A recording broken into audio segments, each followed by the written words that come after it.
une petite youtubeuse. Ah d'accord. Mais quand même, ça Alors marche. Shigon, qui est ici à gauche, Oui. en fait parle couramment le cormoran, donc vous pouvez avoir une conversation avec le cormoran. Voilà. Tripartite, comme ça il peut vous traduire ce que vous voulez Mais savoir. c'est bien. Et d'où vient l'idée? Ça vient de... En fait, et qu'il aurait bien voulu que vous filmiez son voyage. Waouh. C'est beau, hein? Je trouve rigolo, c'est super robot, mais... c'est pas un personnage imaginaire. Oui, voilà. Qui vient de Chine, ici. Oui, c'est là. Enzo, c'est un peu loin.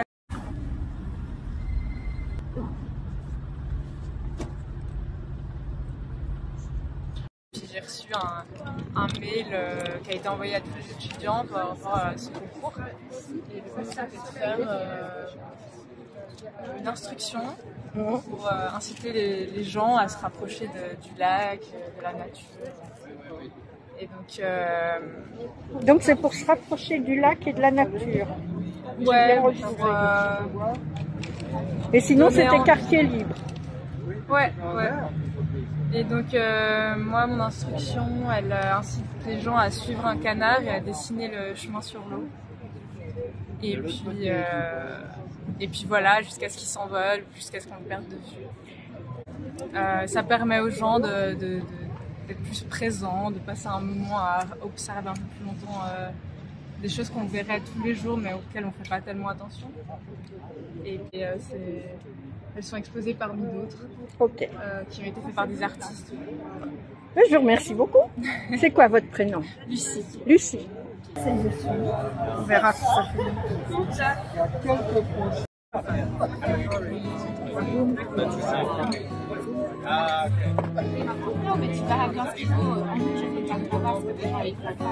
Non, mais c'est pas ça, c'est que. Oui, qu'est-ce que tu vas lui faire faire s'il n'y a pas spécialement d'impôt de dessin qu'il vient faire aussi? C'est ça, parce que moi. Après, tu peux aussi lui donner. Qui sont, je dirais, pour la plupart grandement inspirantes et pour quelques autres autant surprenantes qu'interrogeantes. Donc là, j'ai l'occasion ce soir d'avoir trois, je dirais, représentantes autant d'institutions que de groupes, je dirais, très bénéfiques pour la planète, d'une certaine manière. On a aussi des partenaires nombreux qui sont présents ce soir et on a choisi d'en faire parler certains ce matin durant la conférence de presse et d'autres qui font des événements séparés qui sont dans le programme que vous pourrez également visiter durant ces jours. Ici sont présents trois orateurs, on peut dire, et oratrices. Monsieur Gilles Mühlhauser qui représente le canton et qui est surtout le chef du service de l'eau. Donc vous connaissez le thème de la biennale Billon-Léman, mais aussi justement sur l'eau. D'ailleurs, il y a une de nos partenaires ici présente de l'Association pour la sauvegarde du Léman, Suzanne Madère, qui est la secrétaire générale. Donc on a vraiment ce fil qui est le lien en fait entre toutes les œuvres de la biennale et le lac qui nous entoure et qui donne ce décor merveilleux qui vous permettra aussi de découvrir les œuvres grâce aux Mouettes Genevoises qui sont un des partenaires et qui permettent de lier les points. Et vous verrez à chaque port des Mouettes, à moins de 5 minutes à pied, vous trouverez les œuvres d'art. Avec deux exceptions qui sont la Pointe à la Bise, qui est la réserve naturelle de Pro Natura, qui est un des autres partenaires de cette biennale, et la commune de Meyrin qui avait déjà soutenu la biennale lors de sa première édition et qui cette année récidive avec notamment l'œuvre d'Alexandre Joly qui se trouve autant au Jardin botanique alpin qu'au lac des Vernes. Je voulais encore dire avant de passer la parole aux oratrices et aux orateurs que demain se tient le symposium sur la crise de la sensibilité qui est le thème même vraiment, je dirais, ou le point fondateur comme ça de cette biennale, le concept qui nous a permis justement de commencer cette réflexion sur pourquoi nous sommes si peu aujourd'hui connectés au vivant et si présents cognitivement par rapport à tous les problèmes du changement climatique notamment et aux problèmes de la perte de la biodiversité. Pourquoi on reste purement dans des discours et on a du mal à agir, et peut-être qu'on a besoin justement de cette reconnexion au vivant, et nous-mêmes on pense que ce contact grâce à l'art peut permettre de nous connecter beaucoup plus profondément à ce type de problématique et au vivant en général. Donc pour parler aussi de cela, j'aimerais directement donner la parole à Monsieur Gilles Mühlhauser, et qui sera suivi de Madame Halal, qui représente la ville et qui est elle-même chef de projet pour l'Agenda 21, donc qui est profondément concernée par toutes ces problématiques. Et on a la chance d'avoir ensuite Anne Marère, qui est la coprésidente des Aînés du Climat, qui, vous avez peut-être suivi, ont gagné à Strasbourg, enfin, qui sont en voie de gagner à Strasbourg, à la Cour européenne des droits de l'homme, et donc qui, d'ailleurs, dans cette biennale, sont aussi impliqués puisqu'ils nous aident en étant bénévoles, en mettant à disposition justement des bénévoles pour la médiation des œuvres notamment. Donc, je passe la parole directement à Monsieur Mühlhauser. Merci. Merci pour l'invitation, chers tous. Je vois quelques amis, je vois des élus, je vois des artistes, je vois des gens des associations, je vois des collègues de l'administration, donc je n'ai pas du tout de liste protocolaire. Et même si je suis ici pour vous apporter les salutations du président du gouvernement genevois, on est sur le bateau Genève, ça tombe bien, Anthony Hodgers qui ne pouvait pas être parmi nous ce soir. Je me permets également de vous saluer au nom de ma collègue directrice générale de l'Office cantonal de l'agriculture et de la nature, et puis moi-même, Gilles Mühlhauser, directeur général de l'Office cantonal de l'eau, donc je représente le canton de Genève, et on est très heureux de vous accueillir ici. Bienvenue à ceux qui n'ont pas l'habitude d'être à Genève dans cette rade magnifique. Le département du territoire, qui est aussi dirigé par le président du Conseil d'État, donc Anthony Hodgers, soutient la biennale à plusieurs titres, de manière directe, indirecte, avec les relations qu'on a avec certaines associations ou avec certains artistes. Le but n'est pas de vous dire évidemment formellement quelle est la forme de notre soutien, mais j'aimerais aborder 3 points avec vous.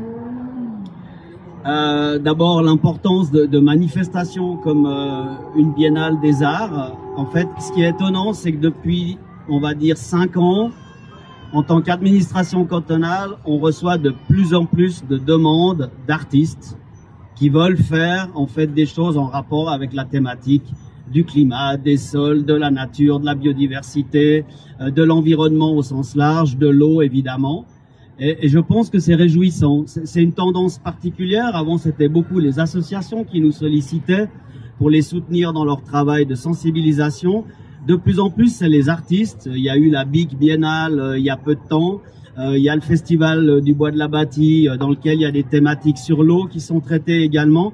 Et je pense que c'est réjouissant qu'il y ait de plus en plus cette manière de présenter les choses à travers le regard artistique, parce que évidemment le titre de la biennale, et c'est le deuxième point que je voulais aborder, Beyond Water, peut laisser entendre qu'il y a des choses qui sont apparemment invisibles. On a évidemment la surface, c'est d'ailleurs dit dans l'introduction, donc je ne veux pas paraphraser ceux qui ont fait l'introduction au catalogue, mais c'est ce que je m'épuise parfois à dire, à redire à nos citoyens ou à nos partenaires, c'est que en dessous de la surface, il se passe plein de choses. Alors il n'y a pas que des silures, il n'y a pas que des trucs qui font peur aux gens, il n'y a pas que des algues entre guillemets qui vous tirent en dessous quand vous nagez au bain des paquis.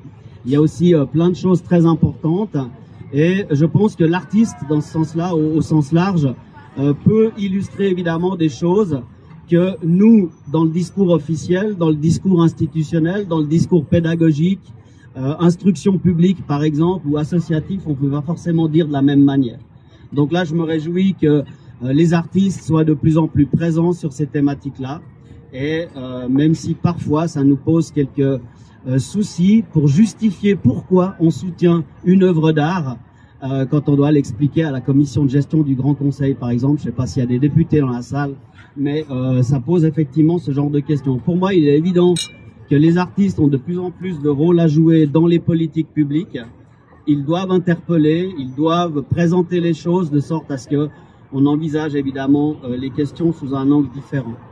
Et puis le troisième point que je voulais évoquer, c'est juste un petit clin d'œil à l'histoire administrative du canton ou législative. C'est que il y a 13 ans de cela, sauf erreur, donc en 2010, on vivait l'année internationale de la biodiversité. Je pense que tout le monde s'en souvient encore, puisqu'après a suivi la décade de la biodiversité par l'ONU. Tout le monde s'en souvient encore, puisque ça fait à peine 3 ans que ça s'est arrêté. Et puis, donc on a eu l'idée loufoque de créer une loi sur la biodiversité à Genève, qui a mis 2 ans pour être acceptée à l'unanimité par le Grand Conseil. Et cette loi, elle avait 3 thèmes majeurs. Les corridors biologiques, donc la manière dont le non-vivant se déplace et utilise le territoire. Il n'y a pas que la mobilité humaine. Vous avez vu les milliards qu'on investit pour la mobilité humaine. On a quelques zéros en moins dans les investissements pour les corridors biologiques, on va dire. Et puis il y avait 2 autres thèmes qui étaient la nature en ville et la sensibilisation à la nature. Et je pense que la biennale qui se déroule aujourd'hui, 13 ans après, vient exactement en fait illustrer ces 2 thématiques. Et il est vrai que autant on a travaillé avec les associations sur la sensibilisation aux questions liées à la nature, autant à travers le regard artistique, je pense qu'on exprime encore mieux ce que cette loi sous-tendait à l'époque. Donc je ne vais pas être plus long que ça. J'aurais pu vous parler de l'eau et de l'eau, puisqu'elle est au cœur de nos vies, elle est au cœur de tout. Donc c'est vraiment l'élément numéro 1 et c'est celui qui sous-tend la biodiversité tout autant que nos sociétés. Mais je vais m'arrêter là. Je dis merci aux artistes, je dis merci aux associations, merci à ceux qui organisent cette biennale et je souhaite un plein succès à ce mois de débats et d'interrogations et de surprises en fait qui s'ouvrent. Que la fête soit belle, que les débats soient fertiles et surtout concernés et engagés. Allez, bonne soirée. Alors bonsoir. Je souhaite, pour commencer, pour pas oublier, excuser Monsieur Alfonso Gomez, le maire de Genève, qui souhaitait être présent mais qui était déjà engagé quand l'invitation s'est présentée, et aussi la nouvelle chef du service Agenda 21 Ville Durable, Madame Julie Schnidrig-Ketenacker. Donc c'est 2 personnes qui soutiennent vraiment pleinement cette biennale, même si elles ne peuvent pas être là ce soir parmi nous. Donc je voudrais aussi continuer en félicitant l'association Artwerk d'avoir pu réunir ces 32 artistes autour du lac qui est au cœur de notre ville. C'est vraiment un très très beau projet et j'en ai juste découvert une petite partie, 5 ou 6 entre hier soir et ce matin, et je me réjouis de tout le mois de septembre pour continuer à découvrir l'ensemble de la biennale et participer à quelques événements. C'est vraiment une opportunité utile pour changer de regard sur ce lac qu'on côtoie chaque jour. Et j'aimerais amener une anecdote personnelle. Hier soir, j'étais à la plage des Eaux Vives avec ma fille, on va régulièrement nager. On est passé devant la maison de la pêche et puis elle me dit « c'est quoi ce truc ?» Elle a tout de suite vu. Donc la sculpture avait inspiré des nasses, dont j'ai pas le titre en tête exact maintenant, mais qui nous a tout de suite embarqué dans une discussion sur ce que c'est. Puis elle me dit mais moi je trouve moche. Ah bon, pourquoi? Moi j'aime bien. Et puis voilà, là il y a le côté esthétique, puis après à quoi ça sert, la pêche, le lac, etc. Et pile poil, on était dans la cible de cet événement, moi et ma fille de 12 ans. Quoi. Donc vraiment, voilà, puis c'est un exemple parmi, je pense, 32. Donc voilà, je me réjouis de la suite. Et c'est vraiment une occasion d'emprunter des nouveaux yeux sur ce lac qui est au cœur de notre ville et dont on a des bénéfices, on s'en réjouit, mais finalement aussi on devient parfois un peu blasé. Elle s'inscrit dans une politique volontariste à plusieurs échelles, à plusieurs niveaux. Évidemment tout ce qui est en lien avec la sensibilisation. Et je vais profiter d'avoir le micro pour vous dire que ce mois-ci, il y a plusieurs autres événements qu'on soutient et qui interrogent notre relation au vivant de différentes manières. Déjà, demain, au Parc des Bastions, il y a le festival Alternativa Léman, où il y a beaucoup d'associations du changement climatique et de la crise de l'extinction de la biodiversité. Et puis finalement, la ville de Genève, depuis de nombreuses années, à travers son soutien à plusieurs associations et aussi au travers le travail de la voirie, mène un grand travail contre le littering et la pollution plastique dans le lac et sur les berges, qui évidemment est aussi un enjeu important. Oui, me semble. Merci pour cette invitation. Merci à tous ces artistes et à cette organisation exceptionnelle dans des lieux, il est vrai, exceptionnels. Et merci d'avoir invité et contacté l'association des EMEA pour la protection du climat suisse. Dans le paradoxe contemporain de la connexion tout azimut, de la communication par écran interposé, on finit par croire qu'il suffit d'un clic de souris sur le lien terre, nature, biodiversité, pour entrer en relation avec elle. Sur les chemins, sur les quais, à la plage, on a le nez sur l'écran, les écouteurs sur les oreilles. On ne voit plus, on n'entend plus ce que la terre nous dit. Elle souffre, nous aussi. Voilà pourquoi nous menons, depuis l'automne 2016, une action judiciaire contre l'État, la Confédération, une première en Suisse. Particulièrement vulnérable face aux risques que constituent les canicules plus fréquentes, plus intenses. Notre action en justice vise à imposer le droit fondamental à la santé et à la vie. La crise climatique est une menace pour les droits humains et met notre santé en danger. La Suisse, pays riche et industrialisée, doit faire sa part. Elle devrait être exemplaire, elle ne l'est pas. Pourtant, ni nos autorités fédérales, ni nos tribunaux suisses n'ont jugé nécessaire d'examiner notre requête sur le fond.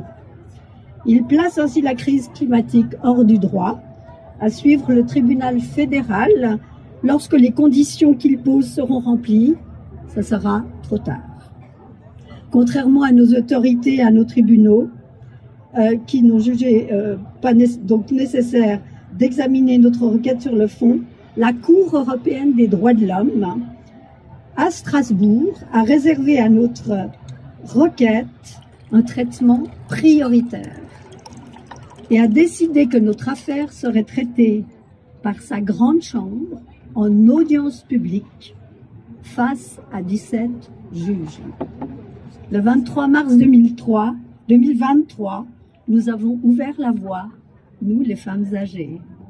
Pour la première fois de son histoire, la CEDH a examiné les effets du réchauffement climatique en lien avec les droits fondamentaux et dans quelle mesure un État, comme la Suisse, doit réduire davantage ses émissions de gaz à effet de serre afin de protéger sa population.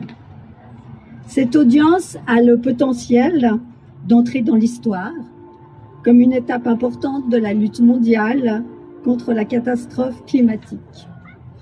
Comme le déclarait une représentante norvégienne lors de cette audience, une représentante des droits humains au niveau européen, elle s'adressait aux 17 juges, elle leur a dit « Peu de gens ont le pouvoir de changer le cours de l'histoire, vous l'avez ».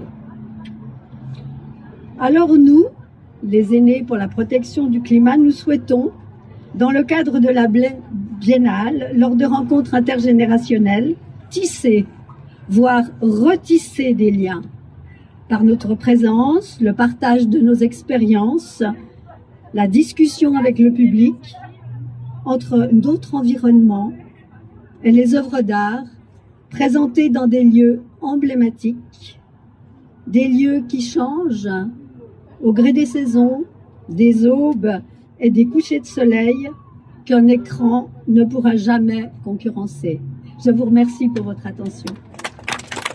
Rebondir un petit peu sur quelques mots qui ont été dits et peut-être directement sur ce qu'Anne Marer a évoqué par rapport. C'est-à-dire que la Biennale a réellement en fait un but éducatif. C'est qu'avant tout, on essaye déjà tout au long de l'année avec Artwerk, au fur et à mesure des ateliers qu'on donne dans les écoles primaires, de parler aux enfants de manière vraiment directe et grâce à l'art, mais aussi grâce à des médiateurs et des médiatrices qui sont formés par rapport au développement durable, par rapport à des questions de naturalisme. Ici, j'aimerais d'ailleurs remercier Mathieu Pochon, qui est le responsable pédagogique d'Artwerk. Et tout au long du projet, vraiment, il y aura plus de 1500 enfants en fait qui prendront des ateliers ou qui participeront à des ateliers sur les bains des Paquis, et justement de pouvoir rentrer en contact avec des personnes d'autres générations, c'est quelque chose qui nous semble très enrichissant et qu'on veut continuer dans les prochaines années, et aussi tout au long de l'année dans les écoles primaires, parce que c'est quelque chose justement de fondamental de pouvoir passer par l'art. Et pourquoi justement pouvoir passer par l'art? On a entendu aussi le mot de sensibilité et de sensibilisation. Et j'aimerais juste revenir là-dessus parce que c'est vrai que vous verrez les œuvres que vous trouverez dans la Biennale sont des œuvres qui parlent au sens. C'est des œuvres que vous pourrez à la fois voir ou à la fois écouter, parfois toucher. Vous verrez que pour les œuvres de Marie Grismar, vous devez même plonger dans l'eau pour aller voir ces sculptures. Et justement, l'art a cette capacité de pouvoir permettre à la réflexion d'aller plus loin. C'est-à-dire que c'est pas simplement quelques informations qu'on lit dans un journal, c'est pas genre quelques graphiques ou infographies qu'on regarde. Non, c'est quelque chose qu'on expérience et aussi qu'on expérience avec les émotions. Et je pense que les émotions, en fait, doivent être au centre pour tout changement. Et grâce à nos partenaires, justement, durant cette biennale, nos partenaires scientifiques, entre autres, c'est quelque chose qu'on peut arriver à peut-être à trouver une forme de dialogue, une forme d'interrogation et d'interaction. Donc, merci aux aînés, merci aux partenaires scientifiques et merci aussi aux magnifiques lieux qui nous accueillent, comme le bateau Genève aujourd'hui, comme les bains des Paquis, mais comme la maison de la pêche aussi, où d'une certaine manière, on a un représentant ici. Et également, j'aimerais justement maintenant venir à un autre, justement, aspect pédagogique. C'est l'aspect qu'on a lancé avec les écoles d'art. Et peut-être vous aurez suivi, mais il y a eu un concours qui a été lancé dans le cadre de Reconnecting Earth pour un prix des étudiants. Et ce prix, en fait, il se base sur un des principes que Reconnecting Earth avait créé en 2021, qui est le principe justement de développer des instructions, que des artistes développent des instructions pour nous permettre de se reconnecter à la nature. Ici, là sur le quai, vous voyez, la ville nous a mis à disposition des grands panneaux quai 3. Et sur ces panneaux, vous pourrez découvrir 15 instructions d'artistes qui sont des artistes qu'on a invités pour la Biennale de cette année. Vous découvrirez 6 instructions d'artistes qui sont utilisées dans le programme pédagogique tout au long de l'année dans les écoles primaires, avec les contributions de scientifiques. Et je sais qu'il y a plusieurs de ces scientifiques qui ont écrit des textes, notamment Pascal Meuchler ici présent, Anne-Britt Klatt également, qui ont écrit des textes en lien avec ces instructions justement pour inspirer les enfants, mais aussi nous tous, je dirais, ici présents. Et vous pouvez découvrir justement cela de l'autre côté. Et parmi les instructions d'artistes, il y en a 2 qui sont issues justement des écoles d'art, de ce prix des étudiantes et des étudiants, de ce prix Artwerk, qui a été gagné cette année par 2 personnes qu'on va découvrir maintenant. Je sais qu'elles sont ici sur le bateau avec nous et je vais demander à Léna de s'approcher parce qu'il y a eu 2 prix justement qui ont été offerts par Artwerk et il y a eu un prix qui est le prix du public parce que ces instructions des élèves des hautes écoles sont encore à voir au Bain des Paquis aujourd'hui jusqu'au 15 septembre et il y avait un vote du public qui avait lieu jusqu'au 31 août. Voilà. Et du coup, le public a voté. Donc là, on a la possibilité de donner 3 prix ce soir. Donc je te laisse peut-être le micro pour tout simplement annoncer les gagnants et les gagnantes. Donc j'introduis qui est une des assistantes curatoriales et qui a curaté le prix des étudiantes et d'étudiants avec aussi un jury très précieux, je dois avouer, dont Ursula Strebelet qui co-organise le symposium de demain à la Libellule était l'une des membres de ce jury et c'était un jury justement qui était fait de curateurs et curatrices de différentes institutions suisses comme le LAC, le musée de Lugano, le Kunsthaus de Zurich et Ursula Strebelet qui représente le Central Institut für Kunstgeschichte de Munich, donc l'institut central pour l'histoire de l'art de Munich. Et donc voilà, je vous remercie toutes et tous aussi d'avoir participé à cela. Et Léna, je te laisse annoncer du coup les gagnants et les gagnantes. j'appelle gagnante du prix pour jeune artiste, Lucie Mora.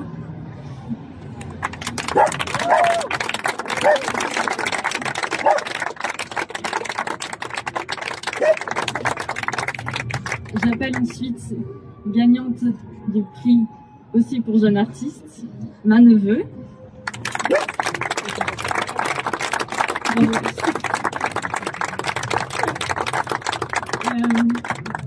Et gagnante du prix du public, Brenda Delana.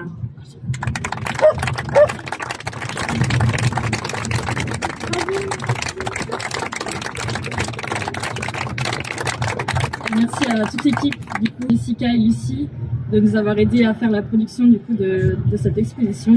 Et merci également du coup à notre équipe de production, Guillaume, Lola, Tanguy, Marie et, si je ne lis pas quelqu'un, Eyel.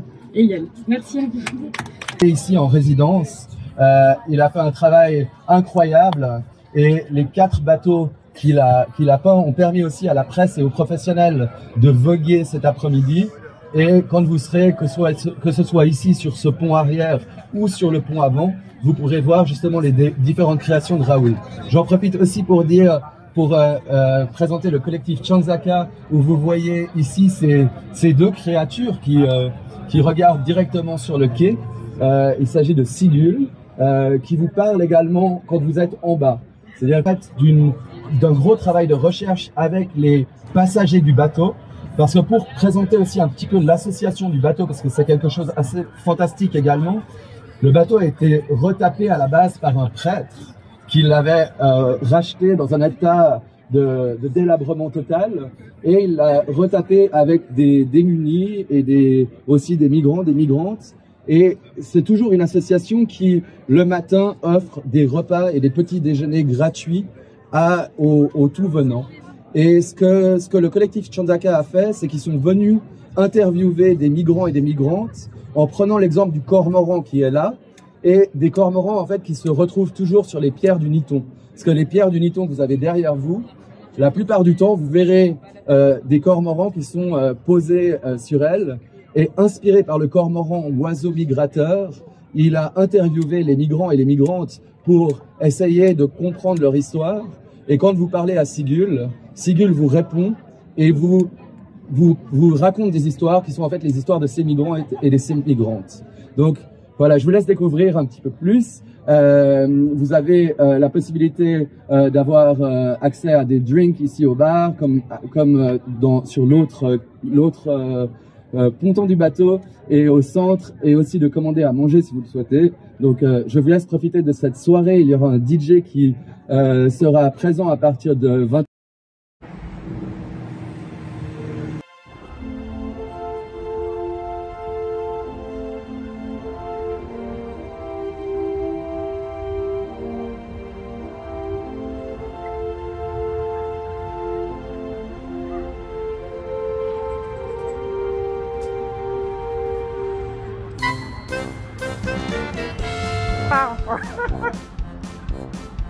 C'est pas le canard, c'est un lapin, on dirait presque. Observe un canard jusqu'à ce que tu le perdes de vue.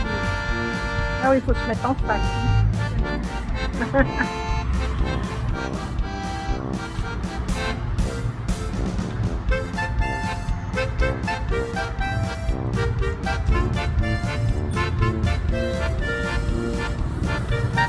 Il dessine le chemin qui parcourt sur l'eau.